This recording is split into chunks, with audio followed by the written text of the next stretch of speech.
Welcome friends. In this video we are going to discuss about is all numeric. What is the meaning of this function? Is going to be checked and return you true if that is valid alphabet with numeric. Means there is a alpha and end with numeric, then it is called as a alphanumeric. Okay, if inside the particular text or word contains with alphabets with numerical data, then it is called as a alphanumeric, and it is going to be written on the basis of true and false if it is going to be valid. How it is possible? Let's check. Text equal to Lingaraj Tech Hub 1 2 3. Fine.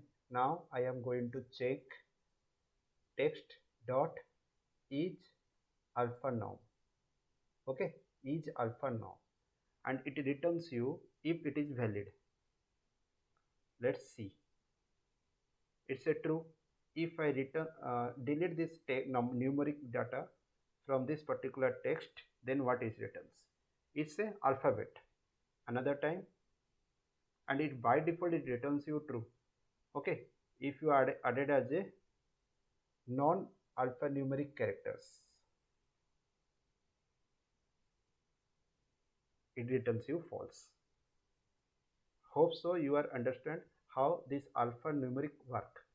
It only works on characters with numeric value or numeric data, that is a 1 2 3 4.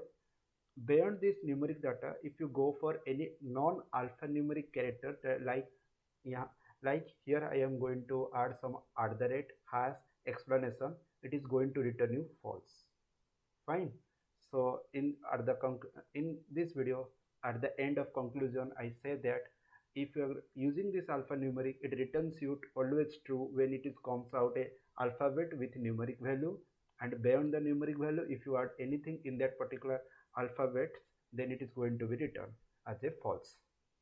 Hope so you understand. If you have any doubt, go through the comment section, type there. Please like this video and share with your friends. Subscribe this channel, click on the bell icon.